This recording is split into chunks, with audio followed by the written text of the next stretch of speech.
Iran may be about to cross a nuclear red line imposed upon them by America and the Western world, and it could change everything. This week, Iran's parliament voted 221 members to one member to suspend cooperation with the IAEA, the UN's atomic agency, the nuclear watchdog, effectively authorizing the end of international oversight of Iran's nuclear program. Now, the Supreme Council in Iran and the Ayatollah himself, Khamenei, have to sign it into effect to finalize it. But with parliamentary approval, it's ready to be triggered. The finger is on the button, metaphorically. Here's why this all matters. Iran now possesses at least 408 kilograms of uranium enriched to 60%, assuming none of it was lost during the American B-2 bombing run on the 21st of June. And that's a fair assumption to make because widely reported is the news that America let Iran know in advance and they moved their enriched uranium. Just one technical step away. 60% is just one technical step away from weapons grade 90%. If you can get to 60, you can probably get to 90 is the point I'm trying to make. And that's public knowledge. Privately, it's very possible they have the uranium enriched to 90% already. Not certain, but possible. Now, with IAEA inspectors locked out of the country, Iran could enrich this material to weapons grade levels without detection. The suspension of IAEA access means no more surveillance cameras, no more inspections, and no reporting on Iran's nuclear activities. Basically, what Israel has always had all along, I should point out, right? Israel also does not cooperate with the IAEA and is confirmed to have working nukes. That's two steps ahead of what Iran is currently at. But one set of rules for the West and another set of rules for the rest, right? Many are asking, could this be Iran's nuclear breakout moment, using the 12-day war as justification? The rhetoric in Iran is that they won that war, and for the defender to force the attacker into a peace deal or a ceasefire, which is the case after just 12 days, diplomatically, this is, for Iran, an effective win, analytically speaking. And the winner has the initiative. But here's the terrifying reality for enemies of the Islamic Republic. Iran could theoretically produce around 11 nuclear weapons in the next few weeks if they wanted, with the publicly declared amount of enriched uranium that they have/had.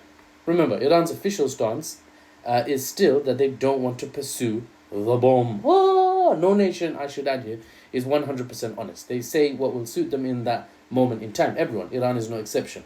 It's not about good versus evil, it's just a geopolitical reality. States at a state level lie. Now, without IAEA eyes on the ground, America and by extension Israel loses its early warning system for Iran's nuclear weaponization. They won't know until Iran wants them to know, however that might be. We're entering uncharted nuclear territory where Iran operates in complete darkness for the West, potentially racing towards the bomb while their regional adversaries feel around in the dark, not really knowing what the heck is going on, where their adversaries are in terms of progress. Even with Israeli intelligence, it can't be guaranteed that they will know exactly what is going on. Right? They might be chewing their nails off in worry, like that cartoon. Yeah, Tom and Jerry, where Tom's really nervous of Butch or whatever the dog's name is. Anyway, news coming from Israel suggests they are gearing up for another war. Here is my forecast.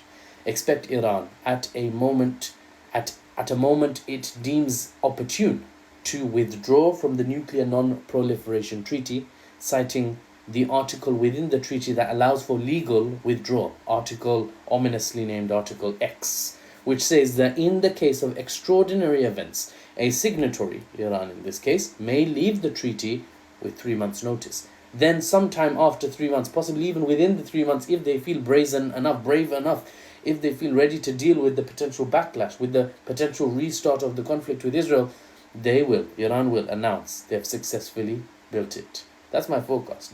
And with that announcement, they will secure the state's future in its current form from overt outside powers and existential military threat. No, never again will Israel be able to threaten directly the Iranian state so far as to want to topple the government, because that would risk the Iranians launching a nuclear weapon, not done since 1945 when the United States unilaterally, but offensively dropped 2 on Japan, Hiroshima and Nagasaki.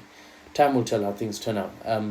But it looks like Iran is well positioned to pursue the bomb, for better or worse. For the unbiased news and analysis without the Western spin, I'm Mahfuz, and I'll see you on the next one.